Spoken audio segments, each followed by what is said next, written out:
Welcome, Night Owls, to the Book Club After Dark podcast, an inviting moonlit podcast. I'm your host, Danny. And I'm Michelle. We break down fantasy, romantasy, dark romance, and thriller novels. All things enchanting, intriguing, suspenseful, and maybe a little spicy. Each episode features intimate discussions on captivating stories, character breakdowns, fan theories, and more. And here's your content warning. This podcast contains mature themes and discussions that may not be suitable for all audiences. Episodes include explicit language and descriptions of mature romance, as well as depictions of violence and other intense subject matter. This podcast is rated R for mature audiences. Listener discretion is advised. And going forward from here, of course, there are lots of spoilers for Brimstone, but also Quicksilver, Fae and Alchemy series as a whole. Consider this your spoiler warning. I will also add there are 2 bonus chapters that we're going to discuss. If you do not want to know the spoilers of those at the end, make sure we just stop listening at that point if we're going to go read those on our own. I know that not everyone has access to all the bonus chapter material. We don't want anyone here to listen to something that may be a spoiler for them. So we will be covering those. So if you didn't get an opportunity to read those, this is your chance to hear about them. And yeah, there's our spoiler warning for tonight. Let's get cozy because the best stories are told after dark. Okay, tonight's Drink of the episode, I'm calling Onamshacry. And the reason I am is fucking dragons. Yeah.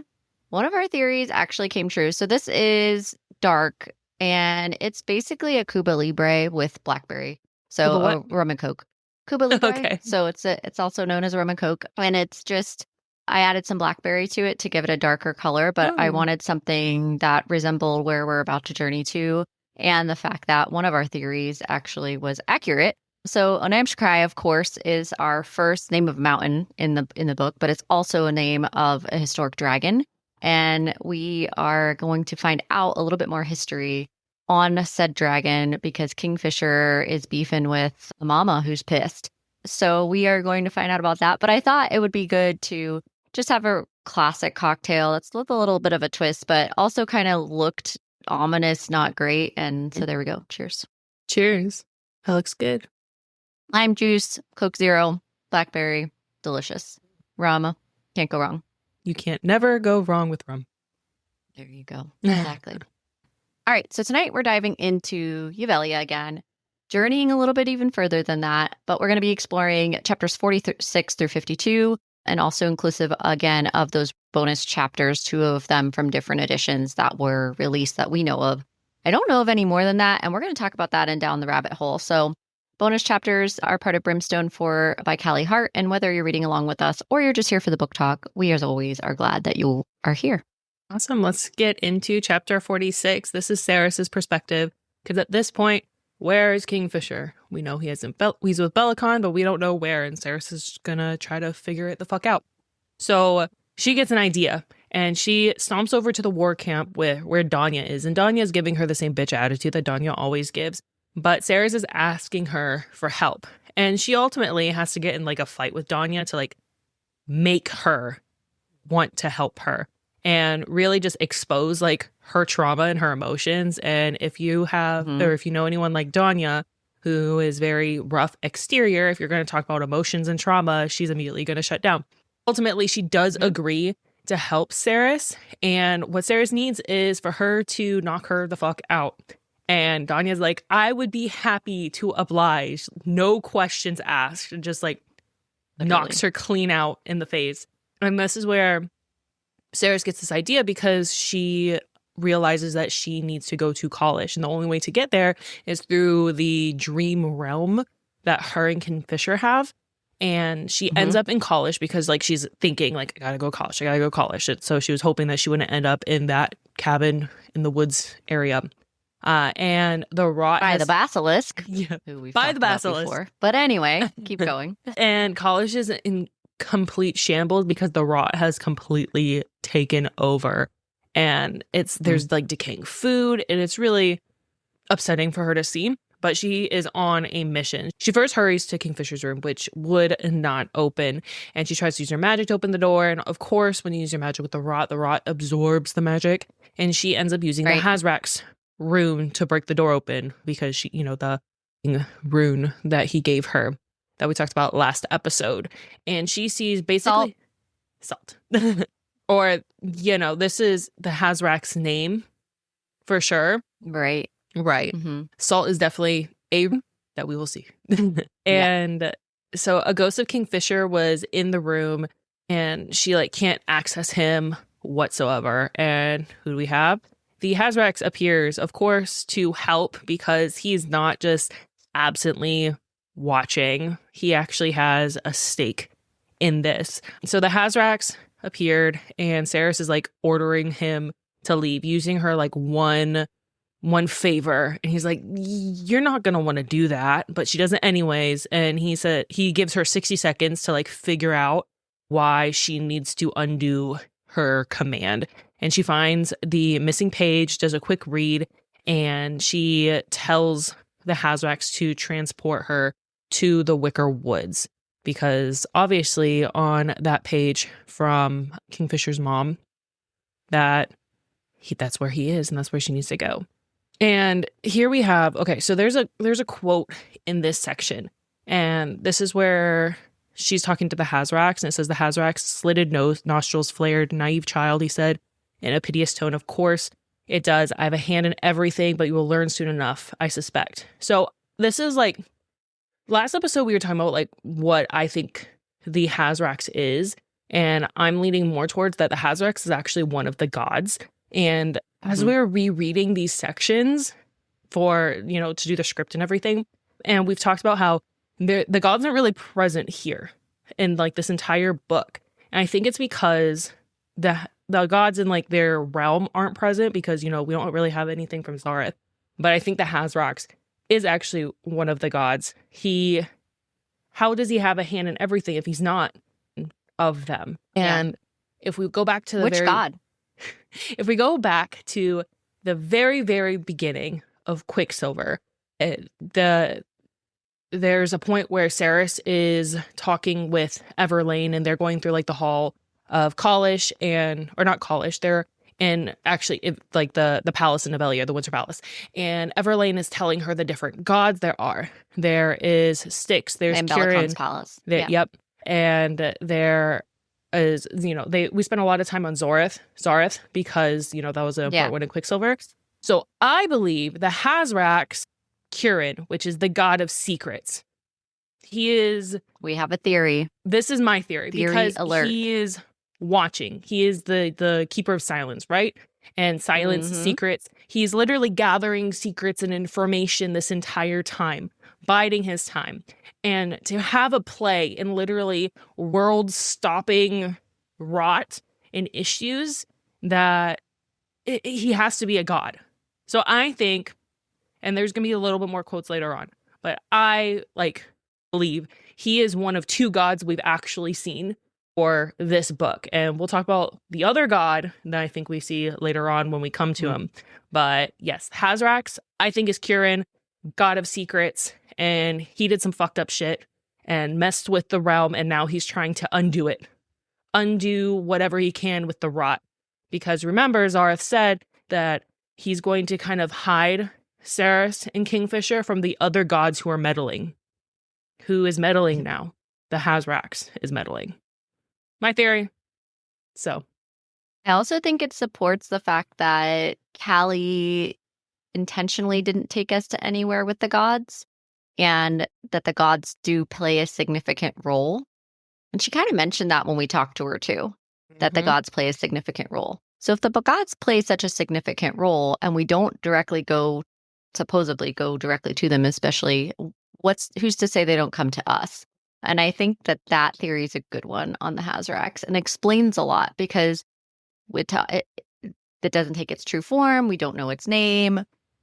It's been there from he can millennia. Give a rune that he can grant a rune. Give a rune. That's some god shit. That's god magic. That's not some random That's magic. not some just alchemy, whatever magic here and there. Yeah. No. I like it. I think it's a great theory. If we have Callie back on, I would love to ask her that question. Will she And she wouldn't answer it anyways. She'd be like, wait. Yeah, she'd be like, no, not answering that. But it would still be a fun conversation to have. Yeah. So Wickerwood, it is on the map, the new map that we got. The Wickerwood is identified. I think that's very important because it's identified because Belicon is holding Kingfisher there. We were in the Wickerwood before in Quicksilver. So it's, if we remember, this is the first woods that they like cross where she couldn't see at the time. Cerys couldn't see what Kingfisher could see, which are all these like lost souls, things like that. It's not a great place. So we're going back there. So it's not a location that is new to us. It's just a new location that we are going to see differently now. So chapter 47, from Cerys's point of view, we're still there. She can feel Fisher's location now because, of course, they have this god bond and she can feel where he is. And she runs to him and the Hazrax follows behind her. She comes across this area with 10 warriors, of course, and Belicon is there, and it's this like big site. I imagine it as kind of like there's a bunch of trees around and he's like in the woods and it's like a little bit of a clearing, but not anything crazy. Just you're still in a massive wood. Right. So Belicon's like doing his whole evil thing, chuckling and whatnot, what they do. And, get her, the warriors are going to go after her. They've got the Null Blades, which we've seen before. She still takes out, everybody, but she ends up using her shield to blow all these guys off of her. So we know that Belicon, of course, wants her, actually, is what he says that he wants. And he wants her power, all the power that she has. And basically is like, kind of like, child, you don't know how much power you have. Like, you don't deserve to wield it type of stuff, which we've seen many times, especially in this genre. But also, like, Belicon is also always, I know so much more than everyone. He's just very, very on his high horse, massive ego. We know this from seeing him at the end of Quicksilver. And are we surprised that he shows up at the end of Brimstone? No, because at this point so far, we have not seen the remainder of the triumvirate who we knew had survived. So Madra and Belicon. We know we're going to see them again. Wasn't the way I thought I was necessarily going to see them, but I also knew that if we remember correctly, that the Lupercalia, as well as all the other warriors, they have, those who have done this, have an oath to Belicon. And so this is something that Belicon can only leverage in areas within his radius that he can control. Right. And so obviously for this instance, the Wicker Wood is within the radius that Belicon can control. So it makes sense that Kingfisher is being held here by him. So Fisher is held in one of the trees nearby, and Nimmerel is on a stone beside him, and Fisher's not doing so hot. Like, he looks like shit. It's not good. And we find out that Nimmerel has been removed from him and his god sword, so this is bad. Belicon has sentenced him to life in prison in this, like, basically in this tree that kind of acts as in sci-fi, it would be like a tube that still keeps you alive kind of thing. Yeah. Like I'm trying to think of like a way to describe this in a way that isn't sci-fi, but that's like kind of all I can think of. It's like a preservation tube, but it's a tree. Yep. It's kind of what it does. And you're just like living there barely alive and you're suffering and you're miserable. The trees themselves, these are not your traditional trees. These are actually people, Fae in this case, who had stood up against one of the Northern Witch clans and lost. And now they are part of this Wicker Wood, which is horrifying. Mm-hmm. So they're cursed and they were turned into these prison trees and they feed on the suffering of others. So basically how they live is to like pull life force from the person that they're holding, but they keep them alive enough to remain. But he will be fully consumed at a certain point. So he's kind of banished to this tree, and it's not going so well. So this is pretty dark witch magic, and, it's pretty fucked up.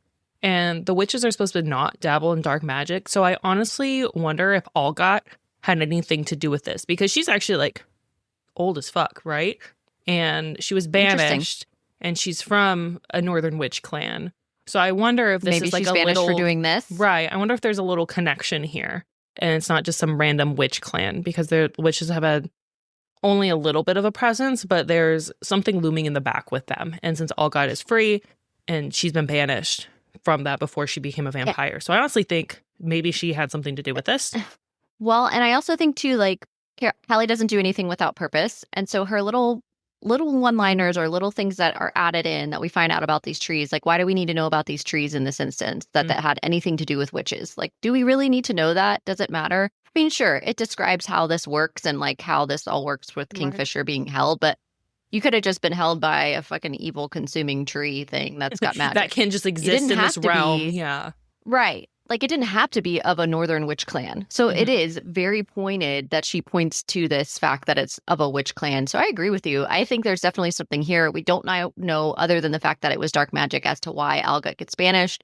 Good theory. We can add that to our list of theories. Maybe we circle back and find out why Alga got banished, and it's correlated to these trees and a dark magic that was used to hold these fae here. So Belacon's whole plan is he's like, I'm just going to watch you die, and then I'm going to take your god sword, idiot, because, like, how can you touch a god sword? But whatever.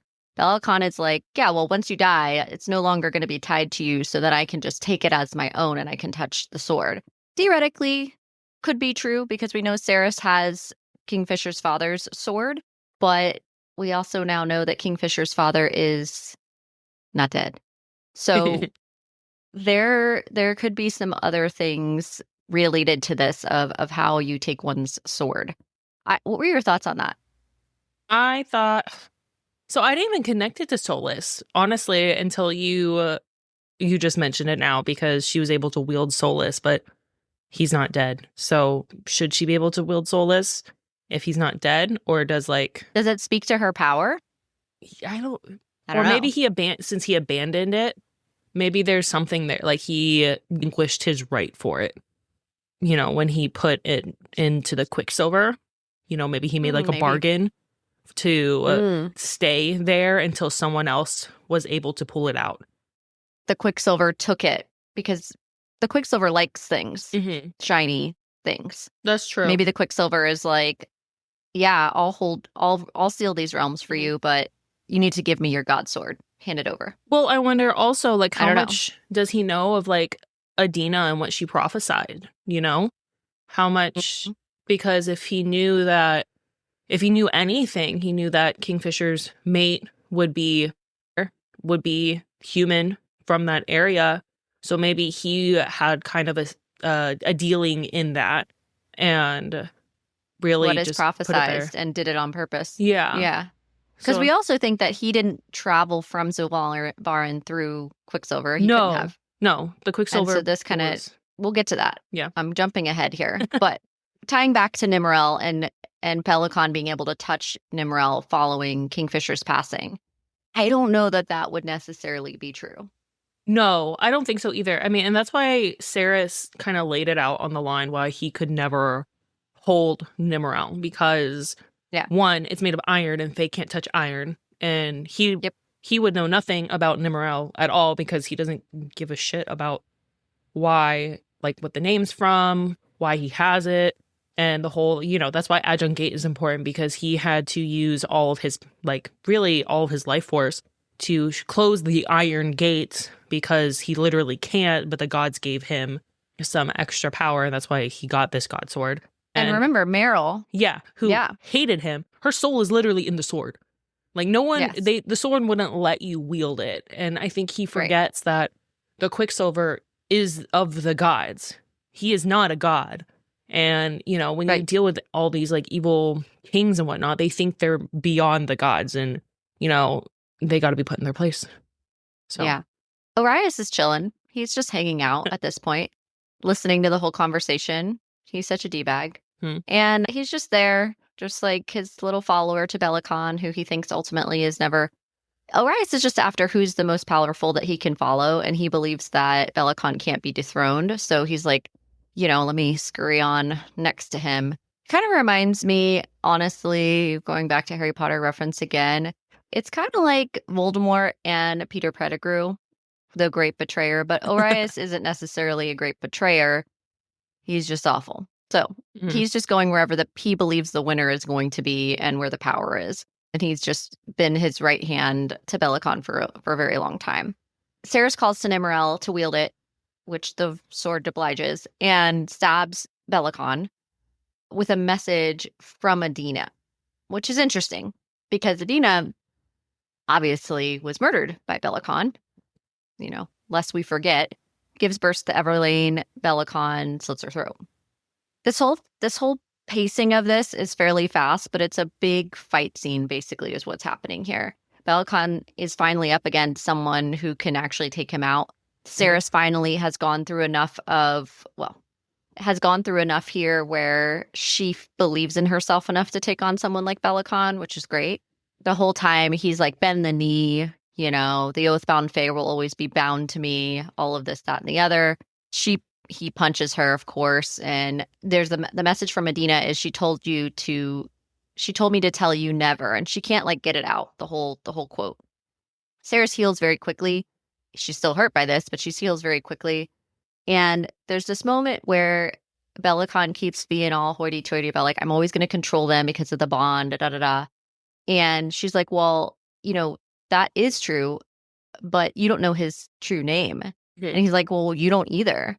And yeah, she does. She does know his true name because she says, Kingfisher of the Ajan Gate, I hereby call you by your true name. And so we have to remember that this is specifically identified and called out because he's Fae. The true name is not used because the true name ultimately has power over you. Adina knew this. This is why she called him Kingfisher.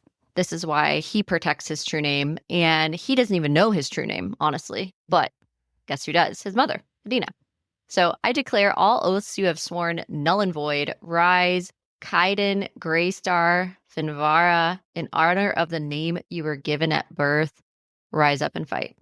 So, quote, everybody highlighted this because we finally find out what Fisher's true name is. So everybody who's like, Kingfisher, what a weird name for a main character, da-da-da, who like all thought that Kingfisher was his real name. No, his real name is Kaiden. And what did you think about the name? Did we like it? I'm going to have to, well, I mean, I guess I don't have to get used to it too much because he's still going to be referred to as Kingfisher throughout the entire book, at least at least in like public and in conversation. I mean, it's a very Fae name. Like, it's a name that you would find in any of these Fae books. I'm like, I've been calling him Fisher this whole time. Now I'm going to have to like rewire my brain. Ultimately, be like, Kaiden, Greystar, Finvara. I mean, it's a name. I don't know. I never really, I was like, oh, cool. Name. I don't know. I was like, because we finally got it. So I was excited about that. I was excited that we got it. But like for the name in and of itself, I'm like, oh, cool. And obviously, Greystar, Finvara, those are family names, I'm assuming. Yeah. Which is Adina, which one's Adina's and which one's the father's, Or are they even, is it a combination of either of them? Like, where are the family names coming from at this point? Which, we don't know anyone's names. Names are just any name that we've been calling, Renfis, Lorith, Everlane. Who are you? Yeah, exactly. I thought it was interesting when Cerys had her quote from Adina that she said, she told me to tell you never. And I think that's it that she was supposed to say, or that's all Adina wrote, because Bellicon killed her ultimately because she was prophesizing a future where Bellicon doesn't win. And Bellicon wanted her to see something for him and she wouldn't do it. So I think this is Adina's final fuck you to him. Even at, like, in death. She's like, no, you're not going to get your way. You're never going to be who you want to be. Because obviously she knew Bellicon's plans for the future and was trying to use her. Do we think that he had asked her a question of some kind of allegiance right before he slit probably. his throat? And then this is her response to that? Never? Like, she'll never give in. She'll never... And maybe she already said it, and this is just further emphasizing that. Like coming back from the dead. I'll never be... Yeah. And maybe haunts him, that word. Maybe it was her last word said. Well, it shocked him. It even further emphasized he was kind of like, whoa, okay. Yeah, how do you know that? Like, why would you say that? Right. And the way... So we got the name, but as soon as she said it, I'm like, Bellicon's right there. No, what are you doing? Like, you can't say it in front of him. Yeah. So in chapter 48 is Kaiden, or Kingfisher's perspective. And he ultimately feels something click in his soul. He's like, yeah, that sounds right. That feels right. And he is able to basically like destroy the cage he was in. And Fisher ultimately just kicks Bellicon in the face. He's like, I've been waiting a long time to do that. And we all have. Yeah. Yes. And then Bellicon tries to uses his true name against him, or at least tries to. And Kingfisher like goes through like this whole like act because Morel has been in Bellicon's like body. He's been in Bellicon's body. And essentially Kingfisher takes the sword. Belicon uses his true name, and then he like kind of pretends to like move towards Cerys to like kill her because that's what Belicon commands. And he like swings around and like stabs him again. Yeah. And this is where Belicon's like, what the fuck? I used your true name. And Cerys used the rune that the Hazrax gave her to undo the oath and magic tied to his name. So now she has like this plan in her head because it worked. And she's like, let's not forget that the Hazrax is right there. Right. He's just watching. The Hazrax is just chilling around the corner. Collecting his secrets. Watching. He's Gretchen Wieners. He is Gretchen Wieners. He's collecting secrets. If you don't know who Gretchen Wieners is, you're too young for this show. I'm just kidding. I don't know who that is. Who are we referring to? Mean Girls. Oh, that's right. Mean Girls. And the I know her last name. Katie was talking with the two people, and the guy was like describing who all the plastics were, and like, that's Gretchen Wieners. Her hair's full of secrets. So yeah. Yeah. He's the one who's talking about fetch, right? Yeah. That's so fetch. Yeah. Yeah. Yeah. That's gonna be what the Hazrax tattooed on her. Fetch. Okay. Anyways, so Cerys now has like this plan. She's like, it worked. I can undo all the oaths, essentially. And then Orias tries to attack Cerys, but Onyx appears and like, attacks him and scratches the fuck out of him. I know. Yeah. And Orias says something weird here. He has a quote. He's like, I thought you were dead. Now, I'm like, why would you think he was dead? Later they talk about how Onyx has been kind of like causing terror in the war camp because he was like hanging out by the tree the whole time. But yeah, did they try to kill him before that? Like, is that what happened? But so obviously Orias is caught off guard because they tried to kill him. But if they thought he was dead, why is Onyx like nothing's wrong with him at this point in time?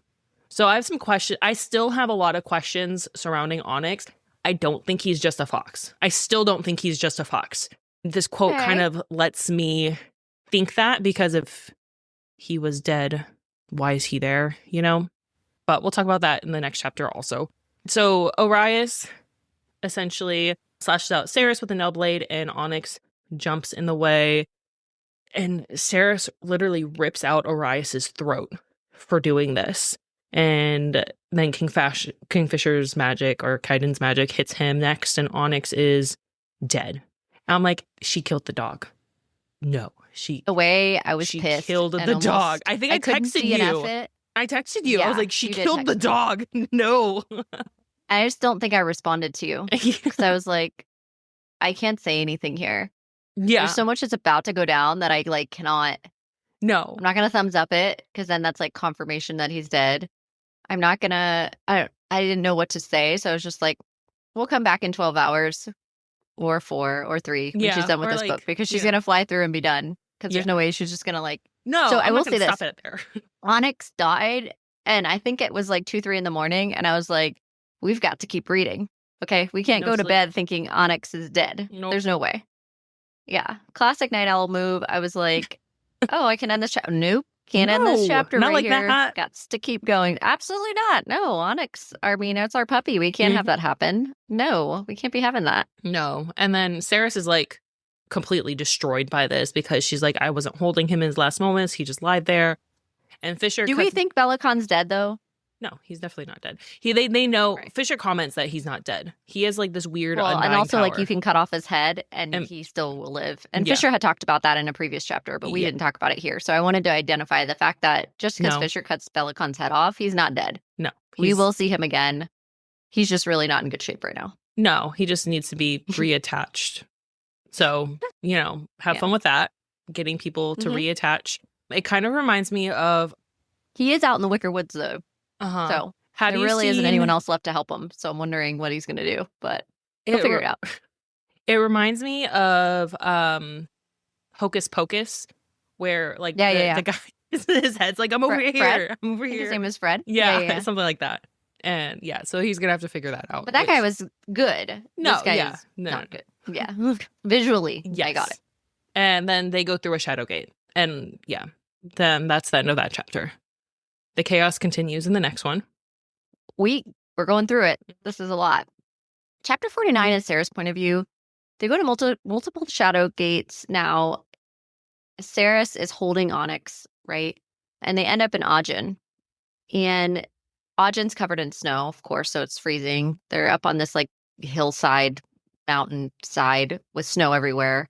And Ceres like can't go on. She's devastated at the loss of Onyx. The rune that the Hazzarix had given Ceres is glowing blue at this time. And she asks for the Hazzarix to appear. And the Hazzarix is not happy about this request, but does so anyway. Mm-hmm. And there's this whole back and forth about death here. I think this further solidifies the fact that the Hazzarix is a god.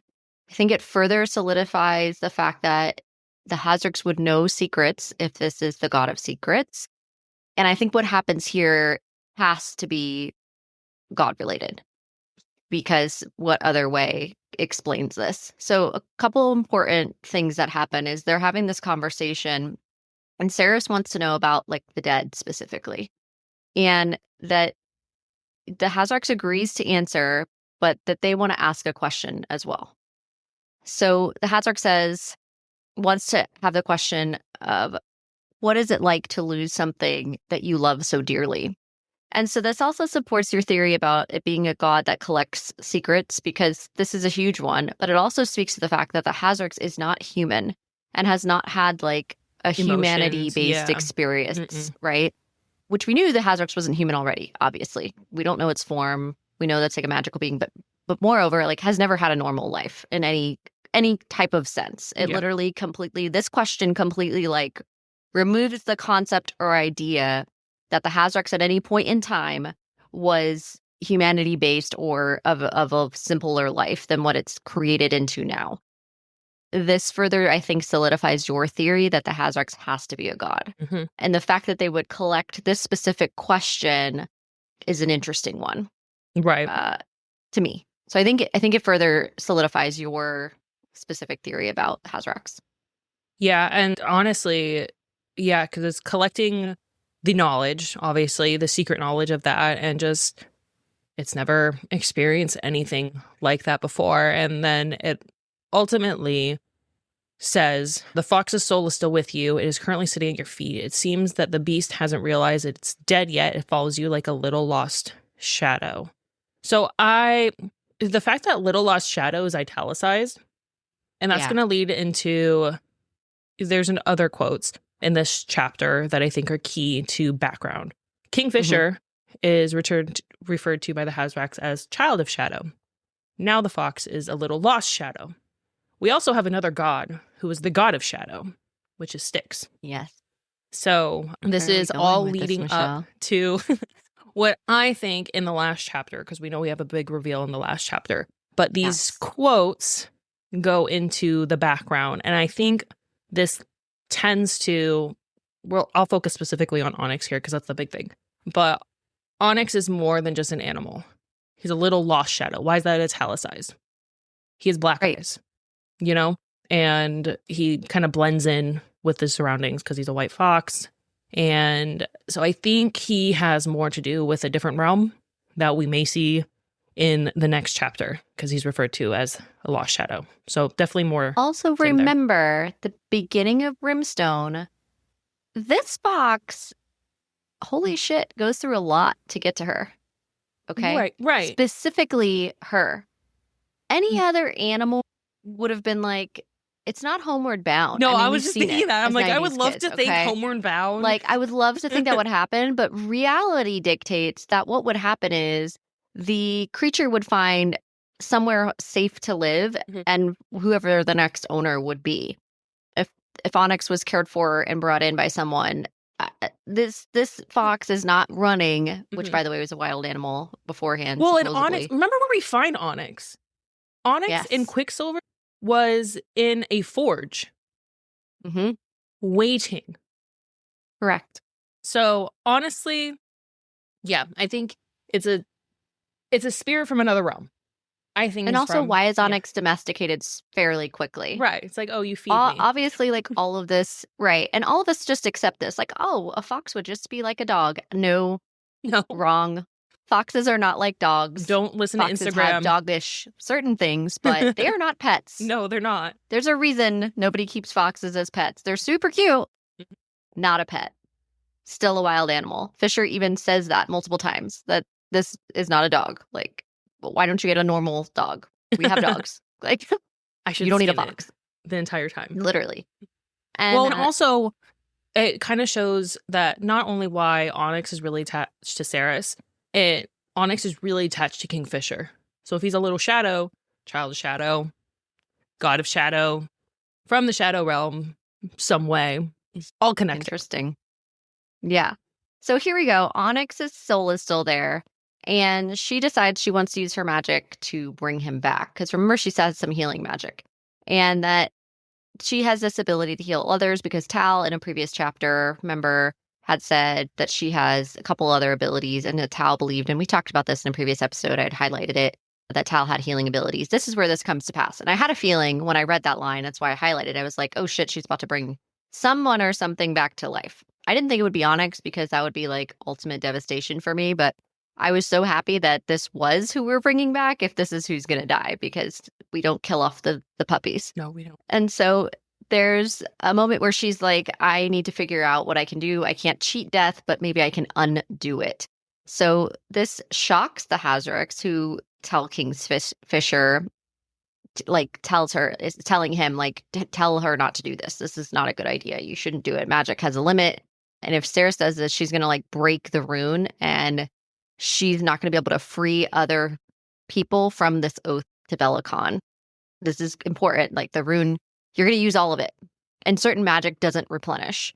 So if we remember too, this ties back to Kingfisher healing Onyx the first time, where his magic didn't replenish either. He had to use everything he had left of his healing magic to replenish Onyx and his little leg and all that from whenever he was running from the feeders and all of that to bring him back to life. For Ceres, she also knows limitation with her magic as well. It's not unlimited. It will deplete her full reserve of what she has in this moment. So she pushes through the rune. Onyx lives. And the way I was on the edge of my seat, like reading this, like, bitch, you better wake up. Okay, Callie, like, you can't be doing this. Onyx lives, still has a wound, but her magic for healing has gone at this point. So he's going to have to, figure out how he's going to slowly get back. And she reaches deep for her magic beyond this mating bond and takes a kernel of magic and pushes it into Onyx. This is a weird quote. So she literally, And this is literally does everything. Yeah, and the way it was worded, she pushes beyond her magic, beyond the mating bond, and took a kernel of magic. Where is she taking this from? And I honestly think that if she's pushing past the mating bond, is she taking something from Kingfisher? Or is there like a different well of something that she can take from as an alchemist? Like, the wording was really strange to me. Well, she says she pushes it past her bond, past the empty reserve where my magic should have been, because remember, she just used it. Yep. And into my body, into the raw Alchemerian shield that was smoking on the back of my hand, and then into the white little fox. So yeah, it's from her body and into the shield and pushes it through to the little white fox. So maybe this is her own. So the Alchemerian gifted magic. Maybe like some kind of alchemy magic that is separate from her actual well of other magic. Yeah. Interesting. I just thought it was weird. And I think it's tied specifically to the fact that she is an alchemist. Right. Versus if Fisher tried to use his own magic or whatever. I think it's directly tied. Which the Hazarax said, I think it's directly tied to it. Alchemists have tried to do this in the past, and I'm sure it's reaching into their shield and they couldn't do it. But maybe because, and she focused on like, well, he's a fox, so he's small, so I can try to do it at least. He's not a whole human, but he is something more. So, and we have to remember that there's different types of alchemy and different types of alchemists specific to this world who want to use alchemy for different types of power. With Madra, we know that for her, it's immortality if she is an alchemist or using one. Belicon wants Ceres for his own gain because she's an alchemist. There can also like create metals and stuff and transmute different things, which we've seen Ceres do. And they can also cure illness and disease. Can they bring someone back from death? Clearly Ceres can, but not successfully thought. in the past. But Correct. she did have help from a maybe god. So maybe that's what she needed. The little extra. Who needs redemption for something? We don't know why he's meddling. Nope. So no. Chapter 50 continues on. Titled Night, and is from Ceres's perspective. Yes. The sun rises. And remember, Ceres is half vampire. She can't be in the sun. So Kaiden Fisher person is running with Ceres to get her to safety because they're in Agen. So he's like, I just gotta go through the gates. I gotta go to the gate. Onyx is running beside them. And she's like, she passed out before and now she wakes up. Onyx is there. He kind of like pounces on her as Kingfisher's holding her. And she realizes the Hazak's rune is gone. And as they're running, they make it to Agen Gate. And Belicon's army is also there, which, how did they get there? How did they get there so fast? How do they know he was going to be there?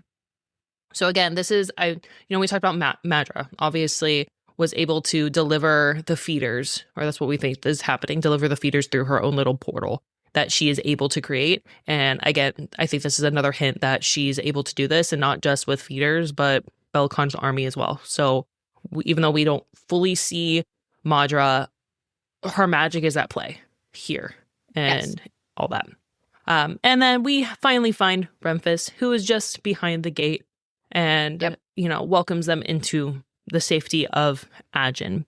Belicon's men attack the gate, but obviously they're not going to get through. No one has been able to get through Agen Gate ever, and they're not going to let Belicon be the person to do that.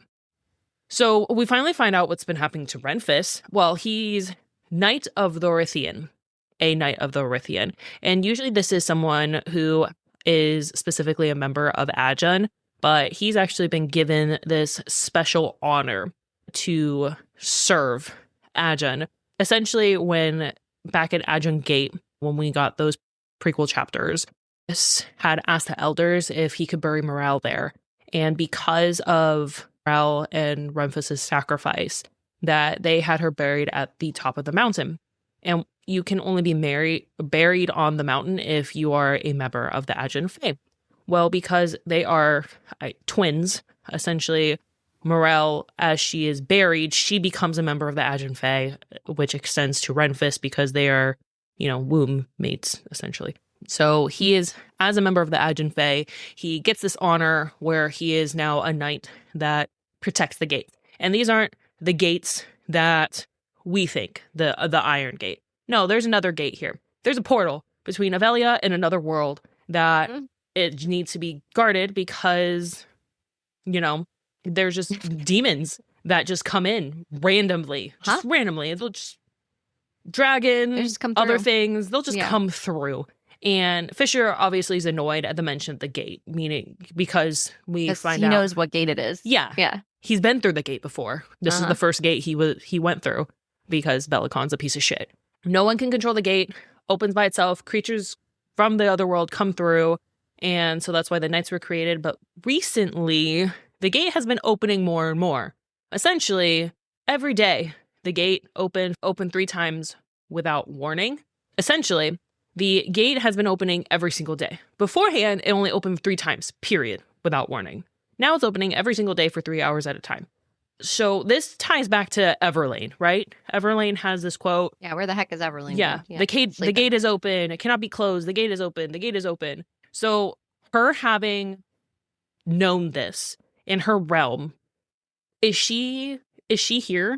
Do we think maybe she's in this realm? I don't know where she is. Right. But how I don't even know who's speaking. Right. We don't know if that's even her. No.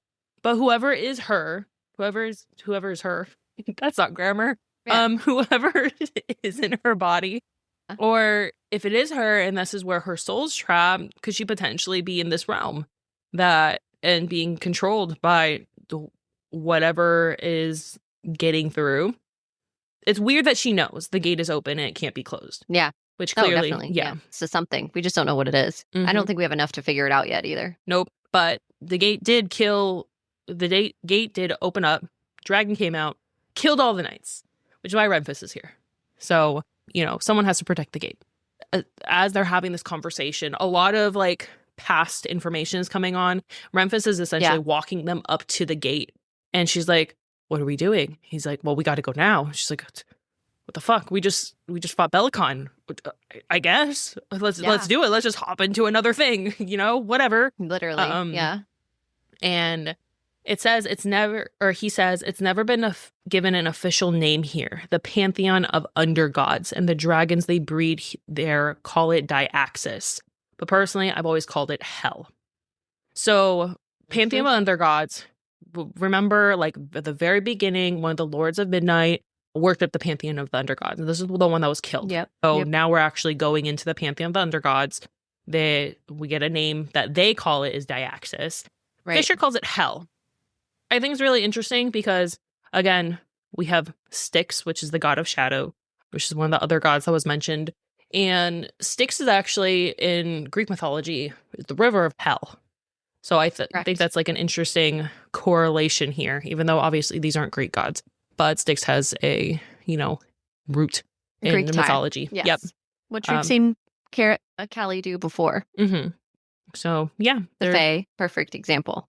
She's using and pulling different things from other storylines and other what we know of these different types of creatures. So the satyrs, exactly, more of the same. So I think Styx is another example of her take of that. Agreed. Chapter 51 is very short. It's called The Obvious, and it's from Kaiden's perspective, Kingfisher's perspective, and it says in capital letters, I fucking hate is italicized, dragons. And this is where we know, like, we're really getting the dragons now. And the way I was, like, kicking my feet, like, yeah. Yay. But I also know these are not the fun dragons. Nope. Any type of fun dragons you thought these were are not them. These are vicious, mean, ruthless, the dragons hoarding their treasure types of old school dragons. Yeah. You don't ride these ones. So, no, you do not. Chapter 52. It's called Promises and Hope, and we switch to Cerys's point of view at this point. It's described as like thick, coiling, and putrid. There is a very strong sulfur smell. The pool in front of them is filled with this like sulfur stuff. It's not looking good. They need to get Brimstone. Remember, we need Brimstone because we need to get rid of the rot. We have to get rid of this rot. We're on a mission here. We've got stuff to do. And who do they run into but Onamshacry's mom, who's pissed off. Massive. She's 70 feet tall. Yeah, she's a big girl. And Fisher is like mind to mind, like Cerys, don't fucking run. Do not move. Don't run, don't talk, don't do anything. Like, don't move. FYI, the dragon can hear your mind. So that's their magic. They can hear your thoughts. So, best of luck to you. The dragon hears all, knows all. A god-ish. Go ahead. Very godlike, essentially. Again, and that's been in mythology as well. Not of this realm. No. So Styx, Lord of the Charred Eyrie, is the king of the dragons. He is your master, and you must obey. So now Cerys and Kingfisher are like, we want to speak to Styx then. Dragon breathes brimstone at them, because of course the dragon does. But now again, we see where the dragon breathing brimstone is another source of brimstone, which we knew this from the Aegon Gate chapters, and we know we need brimstone to defeat the rot. Do we think we see in book 3 multiple dragons flying over and blowing brimstone onto the rot? Something like that happening? I mean, we'd have to have at least a dragon blowing the brimstone. And since in Diaxis they breed dragons there, I mean, we thought Onamshacry, he was the last dragon. Clearly he's not. He was just the last one there in Avelia. Yes. And obviously they're like, oh, it's the last one here. That means the last one in existence, because that's what people think. But there are more. I wonder if they like take a baby dragon. They're like, you're ours now. I don't know, but I think we also have the rune that Brimstone, which Ceres has. And the only reason that they're alive is because Kaiden needs to be brought for judgment for his crime of killing her son, for killing Onamshacry, right? So he's murdered a dragon. He's never had to go sit for his crimes. Then there's a gap in time. So there's this lapse in time. And the way I read this chapter multiple times. But anyway, there's this lapse in time, and they wake up and they're hanging upside down, held by chains. There's all these people below them screaming and yelling at them. And there's two figures, brothers. And it's just Fae and half human. Like there's Fae and human people here. It's not just Fae. It's just like a combination of people. Yeah, it's weird. Yeah. Yeah. So the two brothers are named Gilthrin and Crave. Crave is really interested in this god sword. There's this whole dialogue that they're having. Meanwhile, Ceres and Fisher are not doing so hot. They're hanging upside down by these chains, being slowly lowered. Kaiden blasts shadows out. And apparently that magic doesn't belong in their realm. But he's saying it's from the same place that he got his sword from, which is his father, which is interesting. So there's this comment of only half gods may wield shadows, which I want you to talk about your theory now with this comment and what we think here. Right. Okay, so I think Kaiden, obviously he's a demigod. This quote mentions only half gods may wield shadows. He's able to wield shadows. That means he is half a god. That means his father has to be a god, because Adina isn't. And we know that this is where his father is. And they go to Diaxis, and he specifically asks the dragon to see Styx. Styx is the god of shadow. He can wield shadows. Only half gods can wield shadows, or at the minimum, half gods can wield shadows, nothing less. So that's why Kingfisher, Kaiden, his dad is Styx, god of shadows. He's a demigod. I thought it was interesting that he got his sword from his father, because remember, Nimrel was a gift from the gods, obviously. And we didn't get that perspective that his sword was a gift from his dad. But now it's like, oh, it was a gift from his dad. Zareth, obviously knowing he's a demigod. Now he's like, he knows he's half god. He this entire time, Fisher has known he's half god, which is weird. Yeah. And so have all of his friends. Lorith has known. Renfis has known. And they're just like, this is information that you're just like hit with. And there's been points leading up to this. The Hazrax had known he is half god. Oh, of course. Because he calls him Child of Shadow. Sentence, though. The last sentence says, I've come for a dragon, as is my right. So it says right to have a dragon. So he's gonna be riding a badass fucking dragon. Summon our father. So the fact that he knows he's half god, but Crave and the other one, who's also kind of weird. Brother. Yeah, they didn't know, because they're like, who are you? And then tell him I've come to make a trade. What is he trading? So, is he trading his sword back? That's his half brothers. Yeah, exactly. Is he trading Ceres? Oh. Or alluding to the fact that he would trade Ceres? I didn't think he would trade Ceres. No, he's not going to trade Ceres. Of course he's not. I don't know. They're very interested in the god sword. I wonder if that is what. But Belicon's very interested in Ceres as an alchemist. Maybe she can do something for him with alchemy that the god can't do for whatever reason. I don't know. I just feel like has to be a tie-in. It's the Fae and Alchemy series. I feel like there has to be a tie-in to why Ceres is also there. She's not just going to be present to witness this, in my mind. So I don't think it's Nimrel. I think it's Ceres. Something with her. That's what I thought when I read her allegiance, maybe, to that god. I don't know. To Styx? Maybe. I don't know. He's made a trade for something. So obviously he's trading something. That Styx wants something. What that is, I can't say yet, but I do think Ceres is involved somehow in whatever it is that they're going to trade for.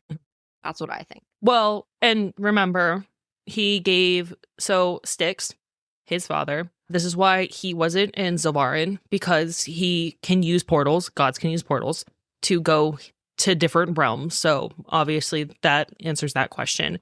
and he had given up his god sword already.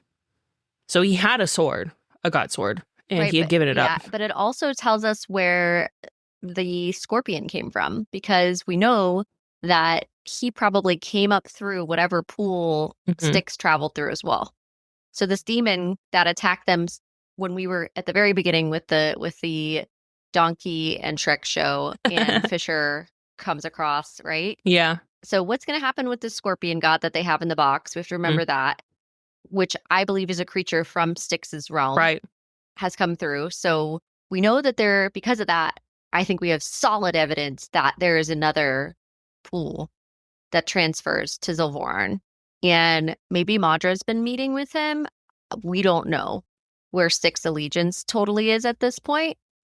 Maybe Madra doesn't know that this pool is there at all. I don't know if it's a pool. I feel like he can just realm hop. Like, I feel like if you're a god, you wouldn't need to use a specific pool. That means there would have had to been a pool to Zilvarin, which would have connected to this like realm with the dragon. And if Madra is only using pools, that means she's creating multiple of them all throughout Evelia. I feel like he doesn't need a pool. I feel like he can just create these portals. And maybe just the shadows. Maybe because he can just use shadows to create the portals. How did the scorpion get there then? I don't know. That's a good question. I mean, I just feel like Styx doesn't need to use it. Yeah, no. I mean, he got there. I don't think Styx needs to use the thick portals. I think he can create his own. And I think that's a part of like shadows, because Fisher creates his own portals, right? Mm. So, and that magic was gifted from his father. The shadow gates. Yeah. Yeah. So he can just create his own ones. But maybe Styx still brought that demon anyway.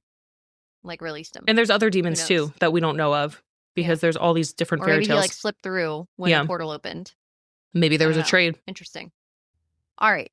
This is the end of the book. This is also where we have to let you know that we're going to talk about 2 bonus chapters. And if you want to stop listening at this point because you don't know anything about the bonus chapters and you don't want to hear about them, this is the opportunity to go ahead and pause and fast forward to mystery Q&A and down the rabbit hole and all that good stuff. But right now, bonus chapter, we're going to start with, I'm going to show you right now this book, which is the Target edition, had a bonus chapter called Temm.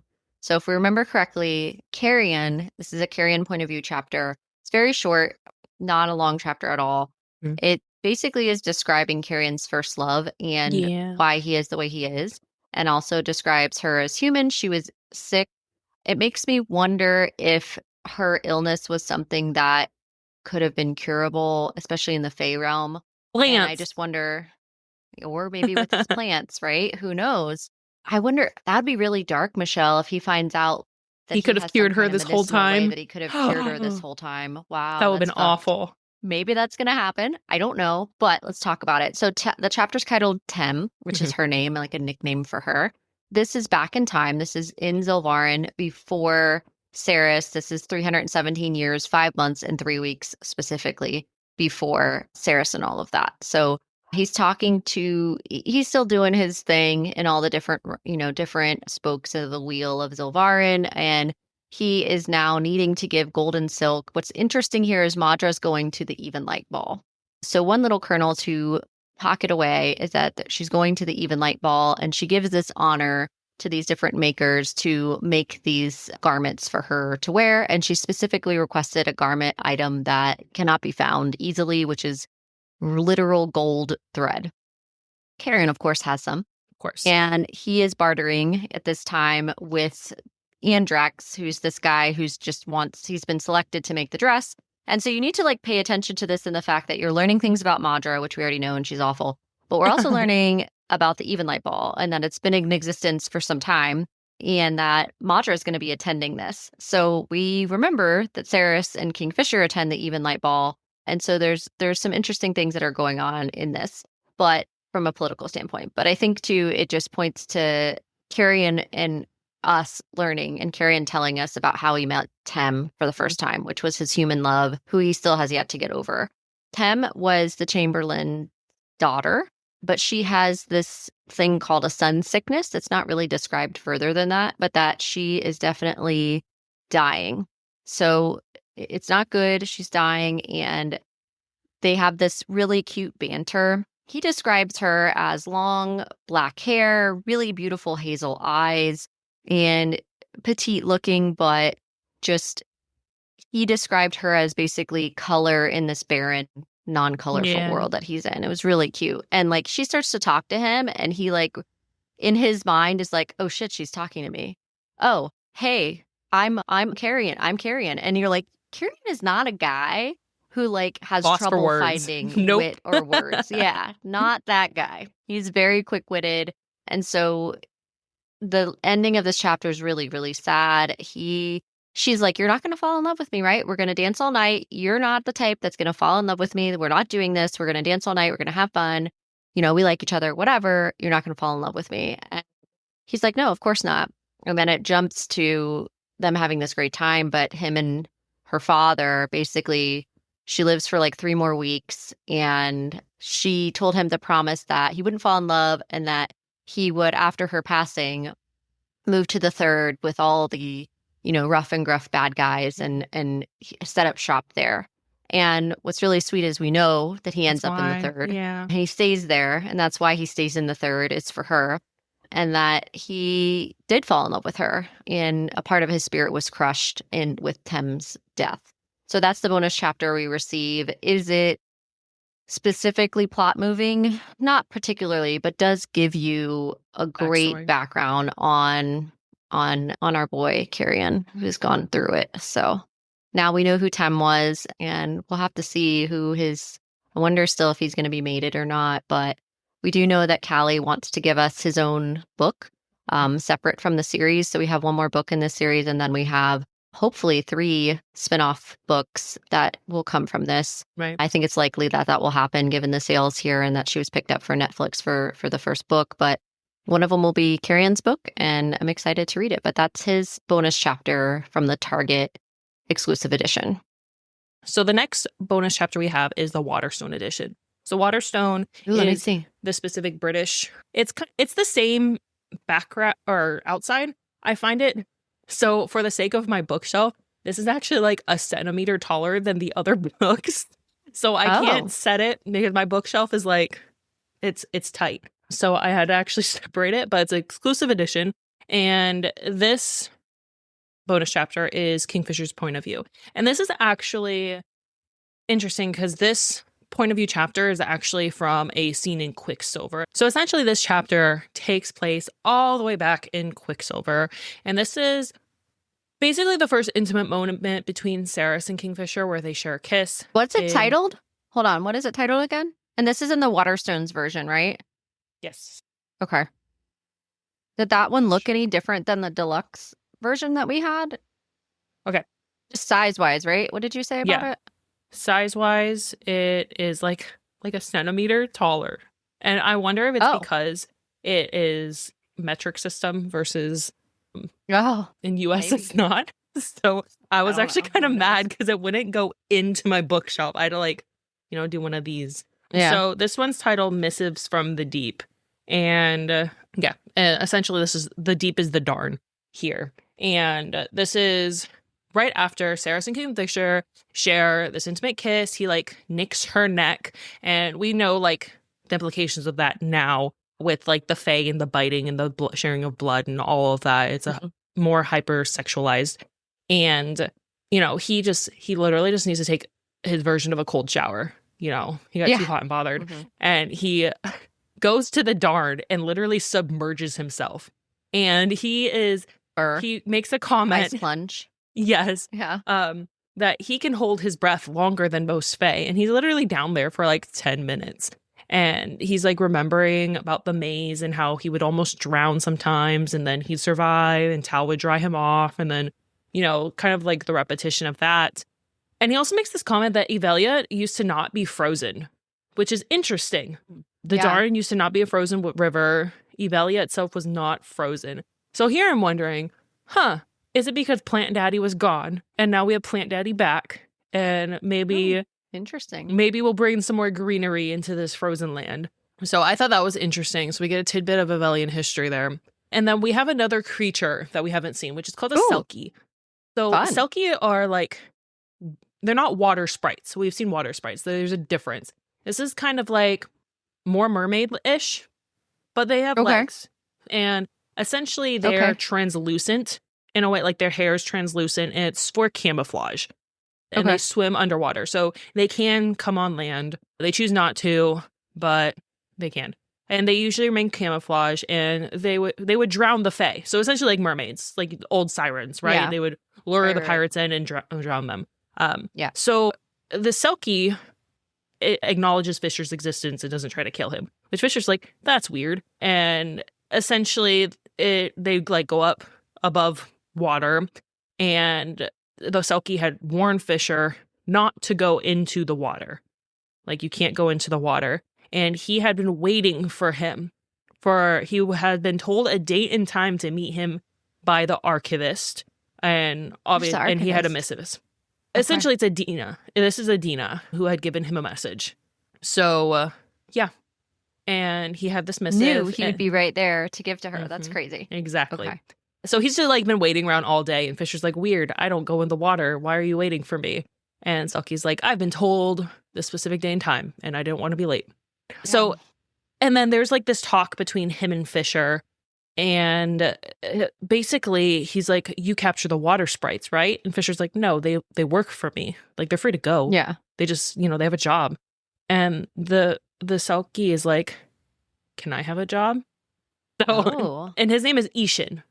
Eshin, Eshin. Hey, Eshin, what's up, Eshin? And he wants to be employed, which Fisher welcomes him. We didn't see Eshin at all, and we've mentioned the water sprites, because Carrion, he loved the water sprite. But we haven't seen Eshin at all. So I wonder if Eshin is going to come to play in the next book. Book 3. We get a Selkie. Nice. Yeah. Okay. And he's like, yeah, you can have a job. And Eshin's like, what do I have to trade you? He's like, you work, and I will give you money. I will give you money and a place to stay and food and clothes on your back. And like, this is like a completely weird concept because the Selkies and the Fae like don't get along, essentially. Yeah. So, but yeah, he gets a job, and then Fish reads the missive, and it's from Adina. It says, "Forgive yourself, forgive the fates. She is yours as you are hers. The shape of her ears play no part." So he got this message from her, like all of this. So, which I love. Wild. Yeah. He got this little note from his mom saying like, yeah, I know you're confused because she's human. And you've been like thinking that it's going to be a fae, but it's okay. It's going to be okay. So, and then this is when Fisher walks back to the camp and Saris was sharing a quiche with Carrion. And we know that scene. He was not happy about that. No, he was super pissed. But now we know why he was as pissed as he was. It's because he literally just read a note from his mom who's like, no, she's yours. Like, that is your mate. Is her.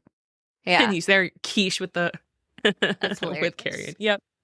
Well, I can't believe we're done with Brimstone. We're apparently getting book 3, untitled book 3 of the Fae and Alchemy series. Yeah. We're getting that in November of this year, apparently.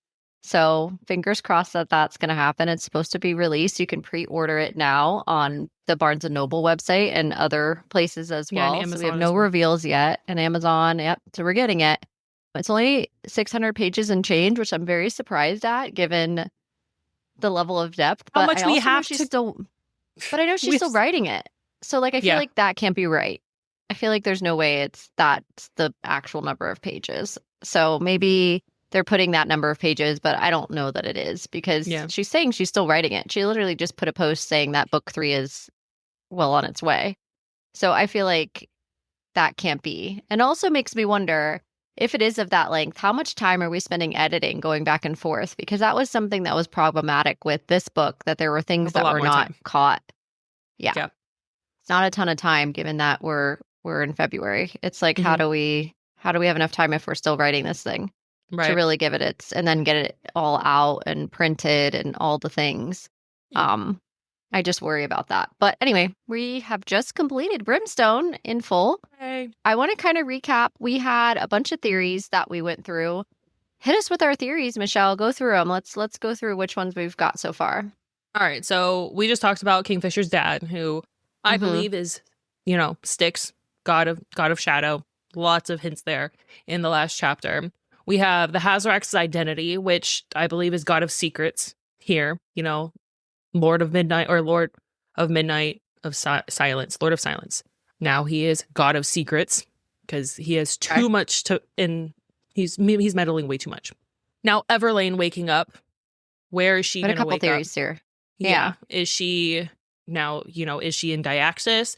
Is she with Belicon? Is she with Madra? Where the fuck is she? And why does she know about how does she know the gates? things? Yeah. Yeah.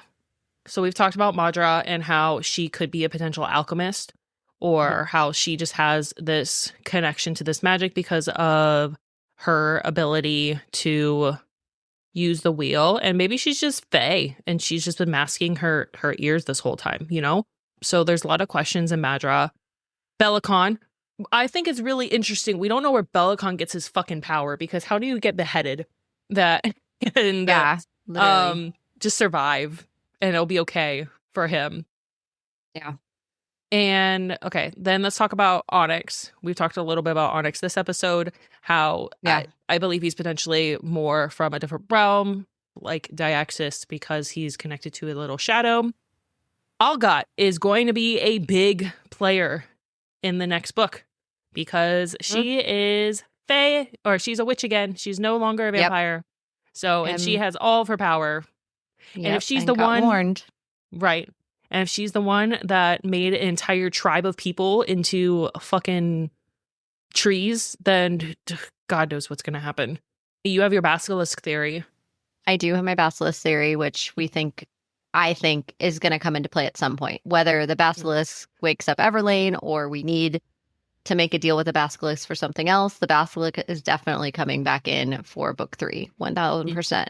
We also had what's our title for book 3, which is a good theory. You had, Michelle. We talked through that based on chapter 22 and based on the other runes that Saris has. You think it's Salt is the title of book 3. So very curious to see if that's true. And then I just talked through what we think we're trading for. And I think Saris is going to be a big part of what we're trading for with Styx. What Kingfisher is going to offer in exchange for something from Styx. And also we know that a dragon is definitely coming into play, and it's going to be Fisher's dragon. So I'm very curious to see Mine to Mine, how that works. Is it going to be a baby dragon? Do we get a big old dragon? Or is he just going to be able to communicate with the dragon? What's this literally what's going to happen here? I'm very curious. Get a dragon. Does Saris get one as a fated mate, like Godbound mate? Like, what are we doing there? Is that happening? That'd be cool. Probably not, but I'm curious to see where we go with dragons for sure. And where they go in general with this book. We don't know. I mean, we know that we're in Diaxis. Now, are we hopping to other realms? Because we talked about Zarth's tree and how the Quicksilver is literally moving, the imagery of the Zarth's tree. The Quicksilver moves from leaf to leaf in Zarth's tree because the leaves represent different realms, different worlds. So there is more of that imagery there. So are we going to other leaves, if you will, other realms? Or is it just after Diaxis and we do this deal with Styx, we just hop back to Avelia? Or do we go back to Zilvarin? There's a lot of questions with that one. Do we think we have a new villain introduced, or are we still taking care of Madra and Belicon? Are those our two big villains that we're still going to have to get rid of? Is there any other villains you think are introduced? I mean, I'm curious to see. I don't think Kingfisher's dad's a villain in this sense, but I think we're going to be introduced to another antagonist with this realm, because obviously it's not going to be easy trade. It's not going to be like, hey, daddy, long time no see. Can I have my dragon, please? Yeah. I feel like that would have happened already. Yeah, right. So, and especially since Kingfisher's or Kaiden has been very hesitant to come to this. He don't want to do this. So I think I don't know if he's going to be a villain, but he's definitely going to be an antagonist here. And I think we're going to be introduced to where Belicon and Madra get their power, because it's a different level than what the Fae is. And I think that's going to be our main villain. Wherever that power comes from is going to be who we're really attacking here. Okay. So, yeah. All right. Down the rabbit hole? Yeah, let's do it. So I kind of had 2 topics that are related to Brimstone, so I guess we'll bring them into this segment because I feel like it's most appropriate. The first was related to I thought we were going to be getting at least 4 bonus chapters, which makes me wonder if Callie's going to release a couple on her website, because I've done some more research and it looks like the only ones we have are the Target edition and the Waterstones edition. So there's only 2. Yeah, and in our conversation with her, she counted 4. Yes. So I think there are 2 more floating out there. My question is, like, how do we feel about bonus chapters? How did we feel about it with, the multiple editions of books? The book community, there's people that are very up in arms over the fact that you have to buy all these different versions and sprayed edges and all this extra stuff, and that it's wasteful or whatever, and that, are you a let's let people live and it's not a big deal, or how do we feel about it? I mean, in consumer society, they can do whatever the fuck they want, right? Do I honestly hate having to buy multiple editions of books? Like, kind of. Yeah. It's really, my bookshelf can only hold so much. And the fact that I have, we have 2 different editions of Quicksilver, and we have 3 different editions of Brimstone. And I don't order this all the way from England, and shipping was more expensive than it normally is. Yeah. So it honestly does get kind of tedious. It's like, here's the normal edition, and then here is the print, the sprayed edge edition, but you can only get the bonus content if you get the sprayed edge edition from this specific seller. And I understand a lot of it is to have incentive for different bookshops to publish. We have Barnes & Noble's edition, we have Target editions, and all that is all to drive money. But from the buyer, it gets too much, honestly. And I understand, like with Carrie Lake and with Anathema, right? She's republishing because she's going from indie to trad. Which, to be fair, Callie went through the whole same experience. From indie to trad, except for Brimstone. Yeah. Brimstone's just trad, and she has 3 different editions that you can purchase. Mm-hmm. So I think that is a little bit excessive. If you go from indie to trad, like, that makes sense to, like. And the same thing with Carissa Broadbench. She's republishing her books that were trad, or that were indie. So that makes sense. But if you're just trad and you are publishing 3, 4 different editions, it's kind of a lot on the consumer. So yeah, I think it's on the consumer, but also I think this goes back to, are these bonus chapters driving plot? Not really. I mean, you're getting a little bit of content. You don't have to have those. They're nice to have, but you don't have to have them. And I will say too that when Callie was asked this question about multiple versions, she was like, let each friend buy a different one and share with each other. That way it's not so limiting. Like a book community type thing. Yeah. Create more community amongst. And I will say, Callie gives us the plot driving chapters for free. Yes. So she does. And there's like little nuggets of information you get from, the Carrion bonus chapter and this Kingfisher bonus chapter. But none of it, everything had already happened in the past. We've already known these things happen. It's just giving us a little bit more context. So they're not necessary for the plot. But I do appreciate that she does give us bonus content that is for free, that is plot driven. Agree. On that note, being plot driven, there are a number of Redditors and people that have commented a lot saying that there was no point to the ending of Quicksilver and there was no point to Ceres becoming part vampire because the vampire court gets dissolved like right in the middle of the book, and why do we care? A lot of people have said they wonder why we care that Ceres is vampire at all. And to vampire. That I say, she's still vampire, right? Mm-hmm. And we know that this drives plot because the witch clan is involved. They hated them. There's all kinds of stuff here that hasn't been resolved with the vampire world. Yes, Tal got to exact his revenge, which was thousands of years in the making. But I don't know what I feel like with that camp. And then there's a whole camp that also said, like, nothing happened in this book. And that's, we've talked about that. Happened. Yeah, which we've talked about that. But we haven't really talked about that piece about the vampires. There's been a lot of people who were like, I don't understand why they went to the vampire court and it was this huge deal in book 1, only to like halfway through book 2 just dissolve the whole thing and make it like super easy to dissolve the whole thing. Right. Honestly, I think it's because, so she's an alchemist, right? Why would she be different than any other alchemist in like the well of power that she has? But she's a human turned alchemist, or she's just like a human part fae alchemist. Like, that doesn't make her special in what power she has to access, because we've known that the alchemists have tend to have failed ultimately. And Bellicon even makes a comment that, you know, that he didn't kill out the alchemists and what people have said he's done, which means there are more alchemists out there. They're just chilling somewhere else. Yeah. But they have failed in a lot of different aspects. And because Ceres is part vampire, she heals quicker. She has this other access to power that the others did not have. So I think that's honestly what's setting her apart. And that's what's going to help her access more of the power that she's going to have. So it's deeper than, oh, the vampire court is gone. Obviously, she has no command over them anymore, and we still don't know what's going to happen to those excess feeders that are over there. But I think it has more of a connection of her access to a different level of power. And it might, which we've talked a little bit about, that it might bridge that gap in her being able to have a child because her body was made like completely new again. Do we have pregnancy trope next book? I wonder. Which people would hate.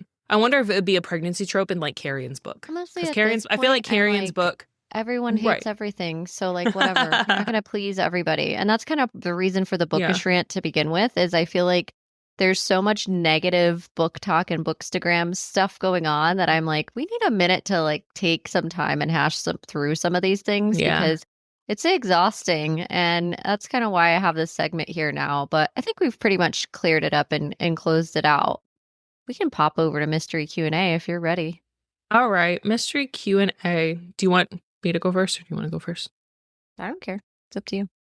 So for Mystery Q&A, my question to you, because we've talked a little bit about the lottery and how, like, you know, a couple of weeks ago, some guy won that $3 billion or $1.6 billion, right? Yeah, the Powerball. Yeah. So what would be like your first thing you would do if you had been the person to win like $1.6 billion? The first thing I would probably do is set up a trust. Yeah. That could go collect it. So for those who don't know this, if you come into a very large sum of money, also I'm not an attorney or an attorney spokesperson. However, you do not want your name to be collecting that amount of funds because it's public. So my first thing would be to establish something that would make a trust with my name in it, but not of my name, to go collect the money. That would be the very first thing I would do. What's the very first thing you would do? Honestly, it was the same thing. I would get a lawyer who would collect the money in my name or collect the money for me and put it in a trust. That's really funny. Legal purposes. I would also probably just be like, I would also think it isn't real too. I'd be like, there's no way. There's no way. There's no way. I could just like think, you know what I mean? Like, but then once it like that part went away and it was like, no, this is absolutely real. Yeah. The first thing is getting an attorney. Okay. So for next fun, now that we've established that we're both responsible adults when we come into large sums of money, what would be the first fun thing you would do? I think the first fun thing I would do is something that you can't do as like someone who doesn't have these type of money, but I would probably fly somewhere like with my dogs or do some kind of private jet trip to either buy a second home or something like that. But I would bring my 2 dogs and obviously my family. But like, that's the one thing that sucks about, you know, not being able having to do large dogs, you know. Well, I don't have a private jet either. You know what I mean? Yeah, that's true. And I also don't want to make that a habit because, you know, bad for the environment and all that. But I do think it'd be really cool to just do check the box of like get a private jet and bring your whole fam, you know, on a flight. That'd be cool. Okay. I don't know where I'm going just yet, but we have a regional airport down by us. I would, you know, wander myself over there and figure out how one goes and does. How does one acquire a jet? I don't need that. No, I don't want to buy the jet. I want to go through like a service, but I want to bring my dogs. Okay. All right. Inside the plane, not underneath. Obviously, in the plane. Yeah. In the cabin. Yeah. Okay. What about you? Obviously, mine would be travel. I'd disappear for not just like disappear, but I would go on and like just enjoy a vacation and not like, because we take trips and not like a trip with like an itinerary, like just a vacation. Just go. Yeah. Yeah. To just go like to one of those like bungalow in the Maldives or something like that and just like vegetate and not stress about literally anything. Yeah. That'd probably be the first thing I would do with obviously with the family. Nervous system regulated. Yeah. Soak in the amount of things that you can do with that amount of money. and how you're setting a generational wealth for literally like the next like 3 or 4 generations.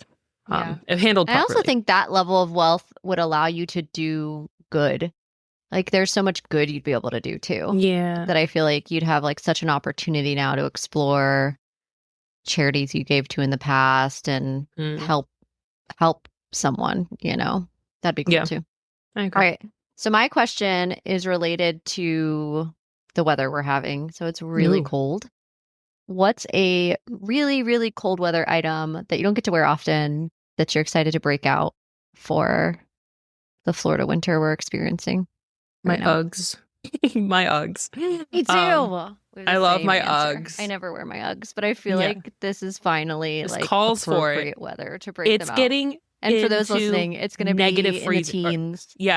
I said negative freezing. It's getting into freezing in Florida, which is like unheard of. It'll be, I think it's like, tomorrow, yeah, it'll be like 23 in the teens degrees. Yeah. And you know, places really, are at really 0. cold. So obviously a lot of places are like in negative. So they're like, shut up, Florida. But it's like, this is unique for Florida.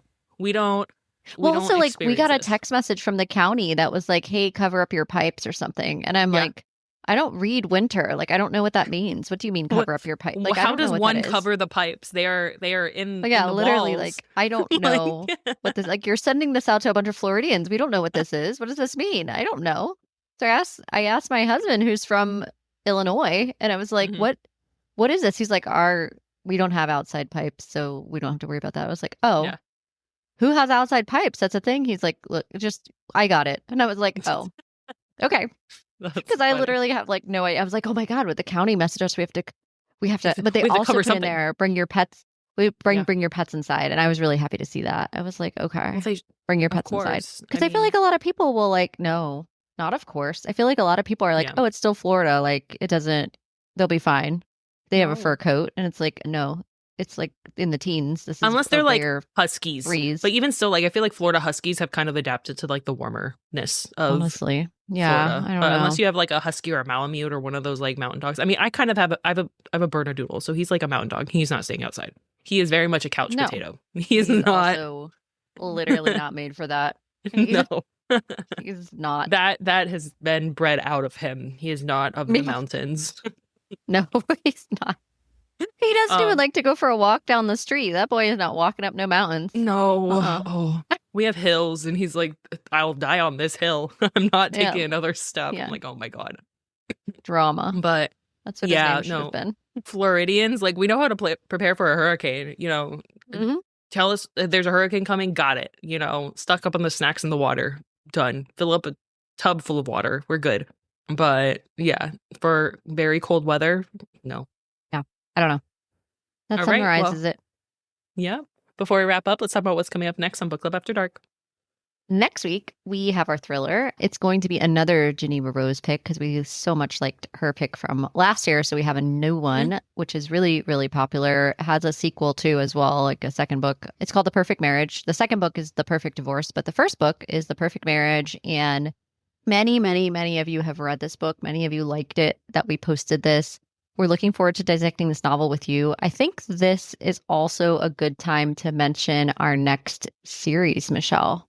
Yes. And give folks time to get ready for our next series. Drum roll, please. Is it on your shelf back there? Yeah, is it on your shelf? No, I had to order it from Target and have it shipped to me because everything was out.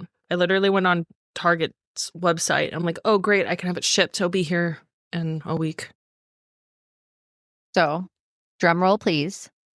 Without further ado, our next series is Anathema by Carrie Lake. Yes, give me all the fucking spiders. And followed by, of course, Eldritch. So, we're doing both. They're coming up by Carrie Lake. Very excited for these. Can't wait. We will do a proper reveal. You'll probably see that proper reveal before you see this episode, but you'll see that proper reveal. And everyone listening now, you will know to get ready for Anathema by Carrie Lake. So if you haven't read that, get to reading. It is time. We're diving into a new world, new characters, all kinds of craziness. Mm-hmm. That's a lot to unpack. So yeah, do it. Yeah. All right. And don't forget, we want to hear from you. If you have thoughts on Brimstone or suggestions for future reads, drop a comment below or message us on one of our social media platforms at Book Club After Dark Pod. Show us your fan art, theories, or anything bookish you'd like to share. You can also visit our website, bookclubafterdark.co, to stay up to date on our cozy content and check out our merch. That's all for tonight. Sleep tight, night owls. Until next time, happy reading.